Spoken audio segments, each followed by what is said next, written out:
Mesdames, Messieurs, bienvenue dans cette vidéo. Je vais vous parler de ce magnifique jeu qui est les Cavernes d'Hammerfest. Alors dans un premier temps, je vais vous parler un petit peu du jeu, les bases, tout ça, les mécaniques. Et après, je vais vous commenter ma run, Annie% No Wrong Warp, No Item. Alors c'est un jeu qui est sorti en 2006, je vais vous mettre l'intro. Développé par la Motion Twin et plus particulièrement Deep Night, plus connu pour avoir fait Dead Cells aujourd'hui. Et c'est un jeu fabuleux, c'est un jeu d'arcade qui s'inspire de jeux comme Bubble Bobble, surtout, mais aussi Bomberman, Rick Dangerous, et il y a beaucoup de références dans ce jeu-là. On va incarner Igor, ce petit bonhomme de neige, qui va se faire voler sa carotte par le méchant, très très méchant sorcier Tuberculose, qui vient de voler et corrompre les derniers fruits du verger. Il est vraiment très méchant. Et du coup, on va devoir pourchasser le sorcier au fin fond de sa tanière, du coup, évidemment, dans les cavernes d'Hammerfest. Et je vais vous montrer un peu à quoi ça ressemble. Donc là, on est en 2006. On vient d'appeler un numéro surtaxé pour avoir un code audio pour pouvoir acheter des parties pour pouvoir jouer. Bon, aujourd'hui, maintenant, il y a une excellente communauté sur ce jeu. Et depuis la mort de Flash, on peut quand même continuer de jouer au jeu, hein, évidemment. Il y a un groupe... de fans notamment qui s'appelle Eternal Fest et qui ont fait des choses fantastiques pour ce jeu pour qu'il soit toujours en vie en 2023. Il y a des gens qui jouent depuis 2006, hein, comme moi par exemple. Alors on y va, on se lance dans les cavernes. Donc je me déplace de gauche à droite avec mes flèches directionnelles. Je peux sauter, je peux drifter dans les airs. Avec espace ou bien contrôle, je peux poser des bombes. Alors c'est un jeu où il y a un petit aspect roguelike parce que on va tout le temps commencer le jeu au début. Et c'est un jeu qui est bourré d'objets. Dans chaque niveau, on va retrouver des objets à effet et des objets à points qui vont apparaître. Et ces objets, après nos parties, ils vont nous permettre de compléter des quêtes, ils vont nous débloquer des bonus, etc. Normalement, on commence le jeu avec une vie, par exemple, et seulement une bombe. Moi, j'ai 6 vies, là, on peut le voir par les cornets de glace en bas à gauche. Et j'ai 2 bombes, et je peux même les envoyer dans les airs, et faire des mécaniques comme des tirs en lobe, double saut, etc. Donc dans tous les niveaux, on va retrouver des plateformes et des petits fruits très méchants comme cette cerise qui se déplacent. Et donc je dois leur balancer des bombes pour les geler, les transformer en glaçons et les envoyer dans le décor. Donc c'est un jeu qui est bourré de secrets. Et alors tous les objets apparaissent à un timing fixe et à un endroit fixe dans chaque niveau. À l'exception des lettres, mais ça je reviendrai plus tard parce que c'est un petit peu plus compliqué. Et donc on a un objet à effet et un objet à points.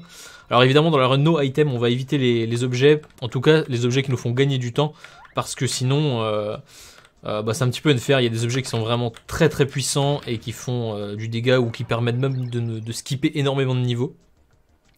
Alors ce qui est intéressant c'est que les niveaux sont fixes, c'est toujours les mêmes plateformes, etc. Par contre les ennemis aussi, mais le placement des ennemis, alors c'est le même, par contre leur sprite il va une fois regarder à gauche ou l'autre à droite. Donc c'est aléatoire, s'ils regardent à gauche ou à droite.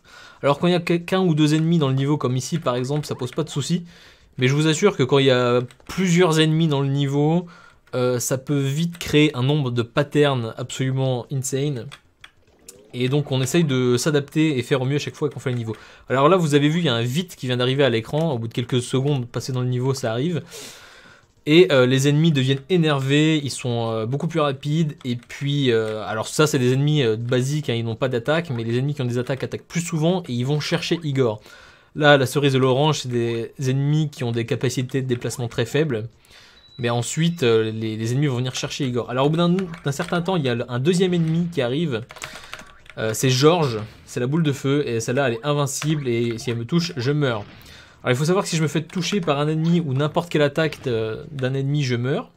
Et si j'essaye de passer au niveau suivant, sans avoir tué tous les ennemis, je meurs aussi. Là on voit bien, il y a la flèche qui arrive, je peux passer au niveau suivant. Bien, maintenant je vais vous montrer ma run. Donc comme je vous disais, bon, il y a beaucoup d'objets, voilà, j'en ai récupéré énormément, il y en a plus de 350. On a fait énormément de quêtes et donc du coup les speedruns se font sur un compte qui est entre guillemets terminé, où on a tous les boosts, tous les modes de jeu, toutes les options. Alors du coup moi je joue en mode de jeu cauchemar. Le mode de jeu cauchemar il fait en sorte que tous les ennemis soient énervés dès l'entrée du niveau, un peu comme si le premier vite venait d'arriver. Et puis ça va se cumuler avec les autres vite, hein, évidemment. Et surtout Igor va avoir un boost de vitesse, ce qui va lui permettre du coup de courir plus vite, donc c'est assez intéressant. Et je joue aussi en mode tornade, qui me donne encore un autre boost de vitesse. Donc voilà, c'est parti. Let's go. Je vais couper le son. Alors, ce qui est intéressant, c'est que si on lance une bombe dans le seau du puits, ça nous téléporte direct au niveau 10. Donc là, je laisse une seule bombe et je tue tous les fruits d'un coup, je passe au niveau suivant, ça va aller très vite. Donc là, on peut voir, il y a des rayons de couleur, notamment rayon de couleur verte. Ça, c'est des rayons, quand je les traverse, ça va changer la couleur de mon écharpe et ça va me permettre d'avoir d'autres bombes. Bon, là, j'ai pas utilisé. Ici, par exemple, il y en a un rayon bleu, je vais l'utiliser. La bombe bleue, ça va, au lieu de geler les ennemis et de les transformer en glaçons, ça va les faire tomber d'une plateforme. Donc là, c'est comme ça qu'on les fait tomber dans le vide. Donc là, j'utilise mes bombes vers le haut pour faire directement tomber la pomme. On passe au niveau de 13. Donc là, j'envoie la cerise de gauche sur la cerise de droite. C'est ce qu'on appelle du surfing. Une fois qu'elle est gelée, si le fruit en fait va assez vite, et sur un autre ennemi qui lui n'est pas gelé, ça va le tuer et le dégager comme vous avez vu quoi. Donc là il y a des téléporteurs. Donc ce que j'ai fait c'est que j'ai passé le téléporteur, et une fois que j'ai passé le téléporteur, j'ai mis ma bombe pour surélever Igor un petit peu, et ça l'a fait passer le téléporteur dans l'autre sens. Enfin bref, ça va très vite. Donc là on croise les bananes. Alors les bananes elles se peuvent voilà, tomber de plateforme et monter aussi d'un étage, donc ça peut être assez traître. Quand c'est très énervé, une banane, ça va très très vite. Dans le niveau 16, bon, il faut descendre la cerise tout en bas et faire un gros surfing une fois arrivé ici. Là, je vais un petit peu sur la gauche avant de sortir du niveau, parce qu'au niveau 17, je vais prendre le téléporteur à gauche. Et là, je vais essayer de... Là, du coup, je suis sous les bananes, donc je vais essayer de les attirer en fait vers le bas. Ça se passait d'ailleurs très mal. Hein. Bon, ça se finit bien, on va dire. Je tue tous les ennemis d'un coup sans le faire exprès. C'était vraiment excellent. Niveau 18, encore des bananes. Bon, là, c'est pareil, je vais tuer tous les ennemis d'un coup. Donc finalement, ce jeu, c'est un jeu de manipulation, parce que vu que les ennemis sont en fait attirés par Igor, ou en tout cas vont avoir un comportement par rapport à l'endroit où Igor se trouve, il faut que je bouge mon personnage de façon à amener les fruits là où je veux. Et en plus d'anticiper du coup le comportement des ennemis, il faut que je time l'emplacement et le moment où je mets mes bombes en fait pour faire le plus de dégâts possible comme je veux quoi. Donc on arrive au niveau 21, bon là c'est pareil, voilà, j'ai anticipé les bananes qui descendent pour en avoir plusieurs d'un coup. Je descends. Alors les pommes, elles peuvent tirer des pépins. Aléatoirement, elles vont s'arrêter d'un coup sur place et tirer des pépins. Pareil, les pépins, ils ont pas l'air gros comme ça, mais dans ce jeu, les hitbox et les hurtbox elles sont assez traîtres. Et du coup, si je me fais toucher par un pépin, je meurs, il faut faire assez attention. Alors bon, c'est un jeu... Là, c'est pareil, je vais essayer de prendre un téléporteur à l'envers, mais je vais rater, je crois. Ouais, j'ai lancé ma bombe trop tôt. Bon, c'est pas grave. Alors là, il va se passer un truc intéressant, c'est que, comme vu que j'ai un petit peu raté, il y a un objet qui est apparu là. Et cet objet, j'ai pas envie de le prendre, donc je fais un triple saut pour passer par-dessus. Alors oui, du coup, on est sur une run no item. Parce qu'en fait, dans ce jeu, il y a beaucoup d'objets qui permettent de tuer les ennemis ou carrément de skipper des niveaux. Et du coup, ça devient une run avec énormément de RNG en fait. Skipper des niveaux à la fin, ça peut faire gagner des minutes entières. Et bon, c'est assez intéressant en soi, mais dans un souci de fun, en fait, on aime bien aussi faire des runs où on esquive les objets, en fait. En tout cas, on esquive les objets qui nous font gagner du temps, qui vont influencer notre run. Après, il y a des objets malus aussi. Du coup, bon, par exemple, la vieille chaussure, j'ai sauté par-dessus, là, parce que ça me fait aller très lentement. Du coup, j'avais pas envie de la prendre, évidemment. Donc là, je vais utiliser une petite bombe en l'air pour voilà, accompagner la pomme bien vers le bas. Ici, pareil, encore des pommes. Donc là, j'anticipe, mais bon, malheureusement, les pommes s'arrêtent pour tirer, du coup, elles se prennent pas mes bombes. Et voilà, on arrive au niveau 30, c'est le premier boss, entre guillemets. Donc c'est les citrons Sorbex. Donc un niveau assez long, parce qu'il faut se taper tout le dédale d'abord. Donc les citrons, eux, ils tirent des pépins, mais à l'inverse des pommes, verticalement. Donc ça peut être un problème, on va voir. Alors Hammerfest, moi personnellement, c'est le premier jeu que j'ai speedrun, j'ai commencé en 2012. Et il n'y a pas énormément de speedrunners sur ce jeu, même s'il y en a eu pas mal à une époque. En tout cas, pas sur speedrun.com, c'était avant ça, mais disons que sur le forum de la communauté d'Hammerfest, il y avait pas mal de gens qui faisaient du speedrun, mais c'était des règles un peu bizarroïdes, parce que par exemple, les gens ne faisaient pas le boss de fin. Voilà, ils s'arrêtaient au niveau 99, et je sais pas pourquoi, c'était comme ça, mais du coup, moi, ça m'intéressait pas trop, j'ai voulu finir le jeu, en fait, tout simplement, aller jusqu'au crédit. Donc voilà, niveau 34, ici, il y a beaucoup d'ennemis, comparé à avant, ça change un petit peu. C'est un des premiers niveaux qui est assez long. Alors, ici, on découvre la bombe noire. C'est une bombe qui tue les ennemis à l'impact. Par contre, qui prend énormément de temps à exploser. Donc, faut faire attention. Donc là, par exemple, j'ai pris les baskets parce que normalement, les baskets, ça me donne un boost de vitesse, mais vu que je joue en mode de jeu cauchemar et tornade, ça me donne pas plus de vitesse en fait. Donc je peux prendre l'item, ça me donne pas d'avantage, ça fait rien. Ça m'évite d'avoir à sauter par-dessus. Parce que du coup, j'aurais dû perdre du temps pour skipper un item, du coup, c'est con quoi. Donc ici, j'ai eu énormément de chance parce que la banane a été. Enfin, n'était plus étourdie juste au moment où je suis passé, j'ai failli mourir. Donc on continue d'avancer dans les niveaux. Hammerfest aussi, c'est un jeu où. En fait, l'activité principale, ça va être le scoring. Hein. Essayer de faire le maximum de points, mais bon, c'est. Alors, c'est pas du speedrun, du coup, c'est vraiment une autre forme de super play. C'est des parties qui peuvent durer des heures. On va essayer de faire énormément de points. Il y a énormément de mécaniques dans ce jeu où on peut optimiser le gain de points par niveau. Et en speedrun, clairement, on s'en fiche, quoi. Là, en 6 minutes, je suis au niveau 39 avec 1000 points. Si j'essayais de faire des points, au niveau 39, j'y arriverais au bout d'une heure de jeu parce que j'aurais pris des niveaux bonus, etc. Et puis j'aurais déjà 3 millions, enfin bref. Très très très différent. Au niveau 40, on rencontre les bombinos. Donc c'est des prunes ou des raisins, ça c'est un débat un petit peu éternel. Et c'est des fruits qui ne gèlent pas, mais qui explosent au contact d'une bombe. Donc ils ont un rayon d'explosion qui est assez grand quand même, donc il faut faire attention. Donc là, je vais les tuer, vous allez voir, boum. Donc il faut juste faire attention à ne pas être dans ce rayon quand il meurt, sinon on meurt avec. Donc ici, niveau 43, c'est un niveau où on essaie de bait les pommes pour qu'elles remontent. Et là, ça marche pas très bien, parce que sinon, il faut aller prendre la noire, donc là, je suis obligé d'y aller. Mais normalement, j'essaye de les bait pour qu'elles sortent, et comme ça, j'ai pas besoin du tout de prendre la bombe noire dans ce niveau. Donc là, j'ai perdu beaucoup de temps dans ce niveau. Niveau 44, c'est un niveau qui faisait très peur à beaucoup de gens à la sortie du jeu. Qui n'est pas facile. Alors voilà, comme je disais, on joue sur un compte qui a terminé le jeu, c'est-à-dire que du coup j'ai les bombes qui vont vers le haut, je commence avec 2 bombes, j'ai 6 vies. Voilà, j'ai vraiment tous les bonus, donc ça rend le jeu plus facile. Mais pour autant, c'est pas facile, le speedrun d'Hammerfest. Alors il y a une mécanique aussi qui est assez intéressante, c'est que la vitesse de chute d'Igor, elle est de 10,8 cases par seconde. Qu'est-ce que ça veut dire? Ça veut dire que Igor il tombe à une certaine vitesse. Par contre, à partir du moment où je perds ma première vie, la vitesse de chute va baisser à 10 cases par seconde. C'est compliqué vraiment de quantifier ça, mais du coup, l'idée c'est d'essayer de ne pas perdre de vie, parce que à partir du moment où je vais perdre une vie, Igor va tomber moins vite. Et comme finalement dans ce jeu on fait que tomber, le but c'est de descendre le plus vite possible, il faut essayer de perdre sa première vie le plus tard possible. Alors, dans l'idéal, on aimerait bien faire une run où on ne perd pas de vie, mais d'un côté, on peut pas trop se permettre de jouer safe non plus, parce que sinon, on perd du temps. Et il faut quand même faire attention, du coup, il faut jauger, quoi. Je sais plus exactement où je perds ma première vie, mais bon, ça va arriver.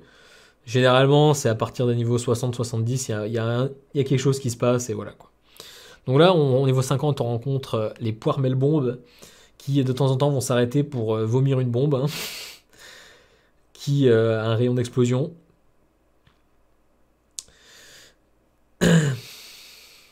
On va les retrouver un petit peu plus loin. Dans les niveaux 50-60, on va rencontrer d'autres fruits encore qui ne sont pas des boss, mais on va rencontrer d'autres. Bon, niveau 52, voilà, 3 citrons à la bombe noire, rien de très important. 53, un rayon bleu. Bon là, ce qui est intéressant, c'est que du coup, on va abuser la mécanique de toucher les ennemis sous les plateformes. Je fais des tirs en lobe comme ça qui permettent de toucher les ennemis très haut sans avoir à sauter. Donc en fait, l'idée c'est de shooter dans une bombe, et juste après avoir shooté, j'appuie sur la flèche du bas pour l'envoyer en l'air. Donc ça permet de l'envoyer encore plus haut. Et donc ça me permet de toucher les ennemis à travers les plateformes. Niveau 54, des bombinos, on les tue très vite et on essaye de ne pas sortir du niveau avant de les avoir tués, sinon on meurt.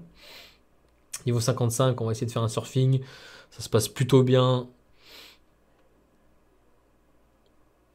Niveau 56, on va faire la connaissance des abricots. Alors les abricots, ils ont une particularité, c'est que quand ils vont mourir, ils vont faire des petits. des nains abricots, du coup. Et du coup, chaque gros abricot, quand il meurt, se transforme en 2 autres abricots, qu'il faut aussi tuer si on veut passer au niveau suivant. Couplé avec d'autres ennemis, ça peut être un enfer. Alors les bombes vertes, je sais pas trop si j'en ai parlé, parce qu'on les prend très peu dans la run, mais en fait c'est des mines. On peut poser la bombe et elle va rester très longtemps avant d'exploser, jusqu'à ce qu'un fruit se la prenne en fait. Niveau 58, on découvre les litchis. Alors les litchis, eux, ils ont une carapace, c'est-à-dire que la première fois qu'ils vont se prendre une bombe, la carapace va exploser. Bon là, ils se font surfer, hein, donc on n'a pas trop le temps de le voir, mais voilà. Niveau 59, c'est un niveau vide. Voilà. Il y a des objets qui peuvent apparaître. Donc on arrive directement au niveau 60. Alors là, on va rencontrer les fraises. Les fraises Tagada, évidemment. Et alors elles ont une balle et elles sont des passes entre elles, en fait. Jusqu'à ce qu'il n'y en ait plus qu'une. Et là, au lieu de se faire des passes, elle vise Igor. Mais bon, l'idée, c'est quand même de ne pas se faire toucher par la balle, sinon on meurt. Donc voilà, niveau 61, il commence à y avoir un peu plus de fruits. Donc là, il y a un as de pique que j'ai dû esquiver, parce que l'as de pique, il transforme tous les ennemis en cristaux bleus. Donc c'est très bien si on run avec les items, parce que je l'aurais pris tout de suite, parce que ça termine le niveau instantanément. Mais du coup, là, j'ai dû l'esquiver pour pas le prendre, sinon ma run était invalide. Pour la petite histoire, ça c'est une run qui fait 25 minutes 56 secondes. Et en fait, j'ai une autre run qui fait un petit peu moins 25 minutes 17, je crois. Et le truc, c'est que j'ai pris un objet sans faire exprès qui m'a fait gagner 3 secondes, et du coup, bah, forcément, ma run n'était pas valide. Mon niveau 62, c'est un niveau qui est très très long, qu'on essaie de skipper quand on joue avec des items, justement. Ah, je perds ma première vie parce que je glisse sur l'abricot. Mais voilà, il y avait beaucoup d'abricots, du coup, forcément, c'est assez long. Donc à partir de maintenant, Igor tombe un peu moins vite. Alors, si on fait pas attention, ça se remarque pas, mais par contre, dans le gameplay, on le ressent, en fait. Il y a certains sauts, notamment, qu'on peut pas faire si on a perdu une vie. Ça reste relativement marginal, mais sur la durée d'une run, en fait, on perd beaucoup de temps dès qu'on a perdu une vie, quoi. Mais bon, comme je disais, on peut pas se permettre d'essayer de finir le jeu sans perdre de vie. C'est faisable d'essayer de finir le jeu sans perdre de vie, mais juste que on perdrait trop de temps à jouer safe, en fait. Il peut se passer tellement de choses dans ce jeu qu'il faut faire attention. Donc là, j'ai déjà CRIT, il me manque 3 lettres pour faire cristal. Je sais même pas si je fais cristal dans cette partie. Généralement, on essaie de le faire une fois ou deux. Alors après, c'est pareil, hein, il y a des gens qui essayent de prendre un peu plus les lettres. Moi, là, honnêtement, les lettres que j'ai prises, c'est juste des lettres qui m'ont popé dessus ou qui étaient sur mon chemin, quoi. Je fais très peu de détours pour des lettres parce que c'est du temps perdu, en fait. Mais bon, il y a des gens qui vont essayer de faire des cristaux à des niveaux bien particuliers pour essayer d'optimiser tout ça. Mais d'expérience, moi je trouve qu'il faut essayer de faire un cristal en fin de partie, et si on peut c'est bien, et sinon tant pis. Mais il faut pas essayer de récupérer les lettres, ça fait perdre un peu de temps. Bon là j'ai eu la pomme avec la bombe bleue par en dessous. Bon de toute façon c'est une run qui est très visuelle, hein, c'est assez facile de l'expliquer. Donc ici voilà les fraises qui refont leur apparition. Il faut faire attention du coup à pas se prendre la balle, on peut voir celle du bas qui a une balle. Tant qu'il y en a deux et qu'il y en a une des deux qui est gelée, c'est bon, elle va pas viser Igor. Bon là on peut bien le voir, et là c'est pareil, la fraise en haut à gauche à la balle, elle a pas eu le temps de la lancer parce que j'ai déjà gelé la fraise. Bon ça se passe très mal, c'est un niveau qui peut être compliqué, voilà, j'ai bien attendu avant de sauter, sinon je me prenais la balle et j'étais mort.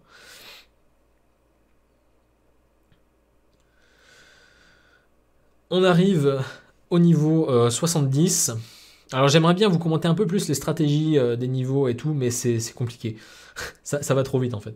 Alors les sapeurs kiwis, c'est du coup des kiwis tranchés qui vont très très vite, ils sont très méchants les kiwis.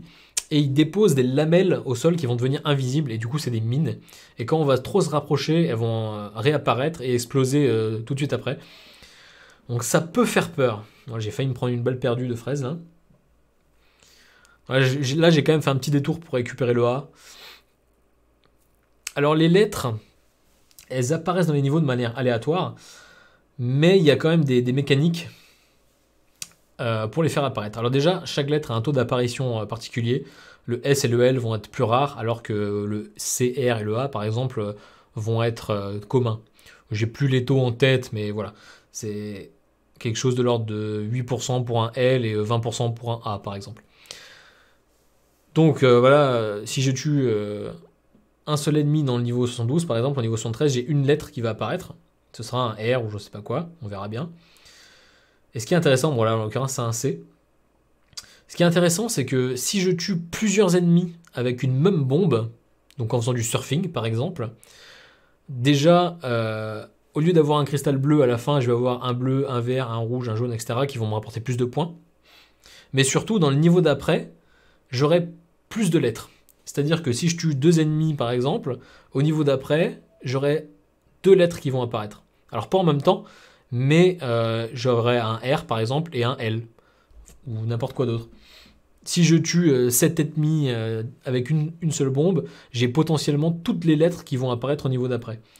Donc là par exemple j'ai tué 2 oranges d'un coup, et ben j'aurai 2 lettres au niveau d'après. Donc ça c'est le genre de choses qu'il faut garder à l'esprit quand on fait une run et quand on fait des niveaux, pour savoir si on peut ou pas avoir des lettres qui vont apparaître. Bon là ce niveau c'est un peu chaud parce qu'il y a les kiwis qui mettent des mines direct. Les litchis ça va très vite aussi, donc il faut être très réactif.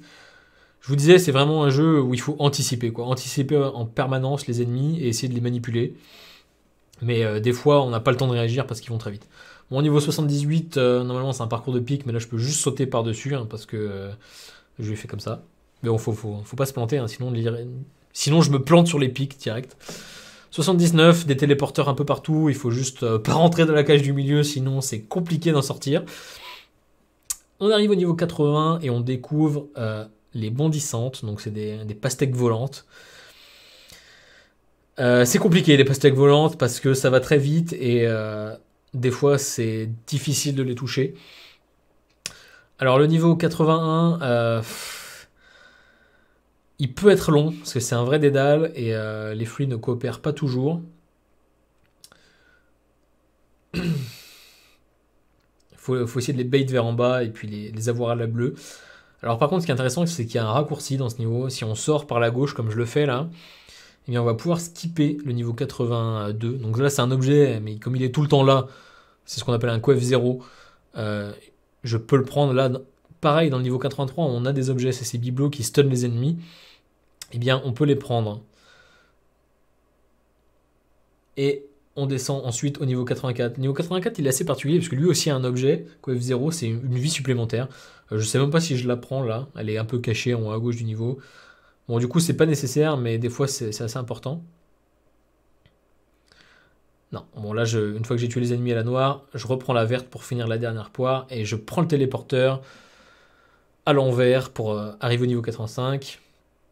Bon là, j'ai fait ce qu'on appelle par exemple un saute-mouton. C'est plutôt que de sauter pour couvrir une distance, on se laisse tomber et on envoie une bombe. Le petit saut que fait Igor avec la bombe permet de couvrir des distances. Par exemple, là, je suis passé juste au-dessus des pics sans sauter, quoi. Alors, niveau 86, c'est un niveau où il y a des plateformes invisibles et je vais essayer de les skipper. Je sais pas si j'arrive dans cette run. Voilà. Et du coup, ça me permet de toucher directement la poire qui est tout en haut sans avoir à faire apparaître toutes les plateformes et tout. Et je peux aussi prendre directement la bombe verte et avec une petite mécanique, je peux essayer de libérer les citrons sans avoir à prendre la bombe noire. Voilà, comme ça. Bon, ça se passe pas hyper bien, mais même là, je gagne du temps par rapport au fait de prendre le rayon noir et d'attendre que les bombes noires explosent. Et au 87, on fait la connaissance avec les bombes rouges. Alors ça, c'est des bombes qui vont permettre de propulser Igor vers le haut.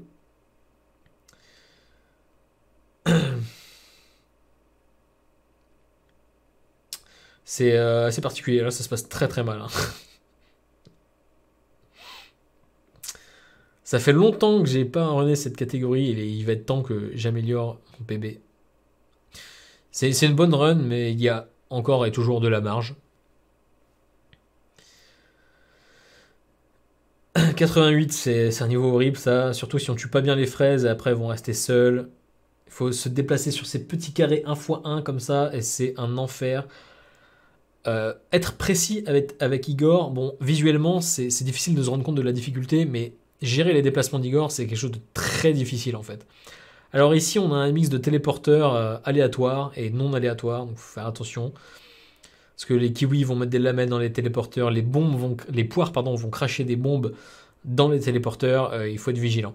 Niveau 90, on rencontre les ananas qui vont s'énerver et sauter comme ça sur place, et quand ils atterrissent, bam, ça crée une onde de choc déjà autour d'eux, et donc si on est autour d'eux, on se fait propulser de manière très rapide, Et par contre, si on est au sol, n'importe où dans le niveau, on va être stun et on va plus pouvoir bouger pendant quelques temps. Donc, par exemple, quand on a une fraise seule qui nous tire dessus, c'est très problématique. Donc là, encore une fois, j'ai abusé des sauts de mouton pour pouvoir traverser les petits espaces. Alors chaque fruit a un poids différent aussi. Et du coup, quand il se fait toucher par la bombe, le fruit, il va pas se déplacer de la même manière suivant son poids. Et donc par exemple, les ananas sont très lourds, donc ils vont tomber très vite et ils vont se déplacer très peu quand je vais leur mettre une bombe, quoi. Alors le 92, c'est un niveau avec bourré de téléporteurs et il y a environ 2000 strates différentes qui existent dans ce niveau pour finir. Ah, je perds une vie ici, dommage. Mais du coup, c'est pas facile à gérer. Oh là là, catastrophe, une deuxième vie perdue. Et donc là, j'abuse de téléporteur pour sortir du niveau par la gauche. On retrouve nos pastèques. J'ai failli mourir encore là. Madoué, dans un petit surfing sur la bondissante. On va déloger le citron et on arrive au fameux niveau 94. Pourquoi fameux? Parce que c'est à ce niveau où quand on joue avec des items, on peut avoir l'objet le plus pété. C'est le parapluie Fruity Park, le parapluie vert, qui va nous faire skipper 2 niveaux d'un coup. Et les niveaux les plus longs du jeu, c'est 95 et 96. Du coup, si on skip 95 et 96, on est bien. Bref, 95, vous voyez, il y a énormément de fruits. On a un téléporteur à gauche et 2 téléporteurs en bas. Et du coup, c'est aléatoire si on arrive à gauche ou à droite. Donc, ça peut être pénible. Alors maintenant, si on est réactif ou si on utilise le bouton pause, on peut faire une pause, par exemple, juste après avoir pris le téléporteur. On voit si on est à gauche ou à droite, et on va lâcher une bombe dans le TP pour le reprendre et arriver de l'autre côté, quoi. Bon, là, j'essaie d'aller directement dans le téléporteur aussi. Deuxième essai, ça va. Bon, c'est un 95 qui s'est très bien passé. 96, bon, bah, vous voyez, il y a des abricots partout. Donc il faut les faire monter comme ça. Donc on attend au-dessus des plateformes et on les fait monter. Et on essaye surtout qu'ils redescendent pas. J'essaye de tous les amener au milieu pour les avoir en une seule bombe. Comme ça, c'est le plus efficace en fait. Parce que si j'essaye de les tuer un par un, ou d'abord ceux qui sont au milieu, etc., bah après il y a les petits qui vont tomber. Et si les petits tombent à droite ou à gauche, c'est un enfer de les faire remonter après parce qu'ils seront pas forcément très énervés. Voilà. D'ailleurs, il y en a un que j'ai pas réussi à avoir. Et voilà, ça y est, il a fini par arriver. Compliqué parce qu'il y a la boule de feu qui arrive, mais je m'en sors. On a quasiment tout le temps la boule de feu qui arrive à ce niveau. Donc là, je fais apparaître le vortex. Donc ça, c'est une dimension parallèle que je vais prendre. C'est la seule dimension qu'on prend en speedrun. C'est des niveaux optionnels, les dimensions. Et c'est la seule, en fait, qui va me faire gagner du temps. Parce qu'elle va me faire esquiver le niveau 98. Quand je vais sortir de la dimension 97, je vais arriver directement au 99. Donc là, j'ai sauté entre les lunettes rouges que l'on voit et le petit mur. Ça me permet de les esquiver parce que si je prends ces lunettes, ça inverse l'écran de haut en bas et ça inverse aussi mes touches. Donc c'est très compliqué. Donc vaut mieux essayer de les esquiver, quoi, sinon ça fait un peu mal au crâne.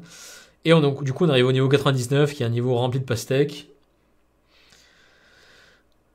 Il faut juste essayer de bien anticiper et espérer que les pastèques gelées touchent les autres en arrivant dans le vide.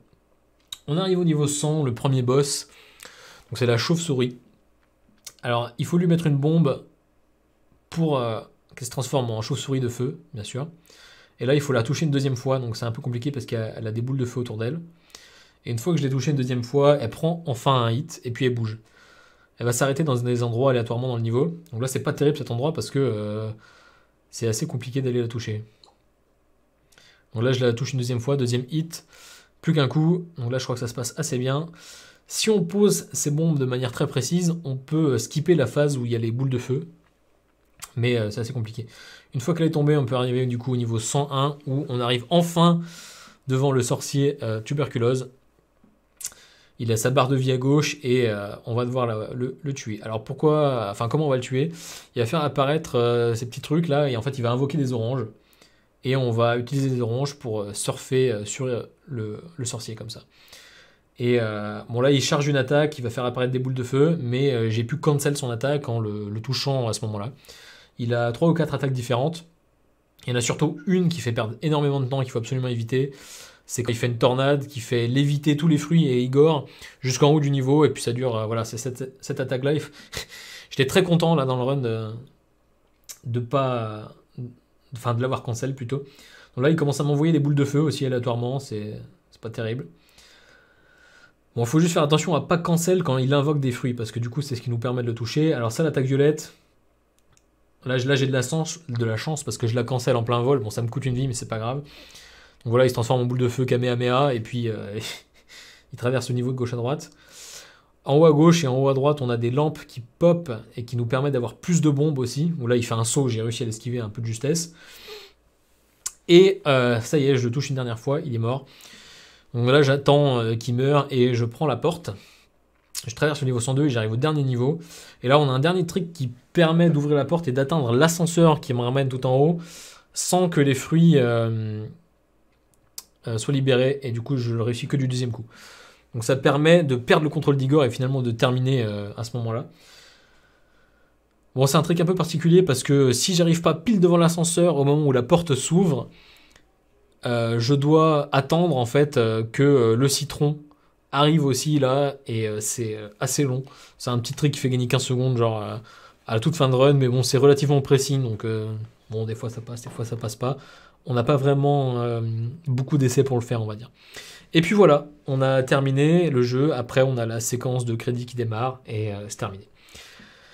Donc c'est une run qui est très intense, où on fait énormément d'input, on ne s'arrête jamais. Et bon, je suis sûr que j'ai oublié de couvrir énormément de mécaniques, mais c'est pas grave. Je pense que dans les grandes lignes, j'ai parlé de pas mal de choses. La vidéo est sûrement déjà bien assez longue comme ça, donc je vais vous dire merci déjà d'avoir regardé la vidéo. Et puis à bientôt. Ciao.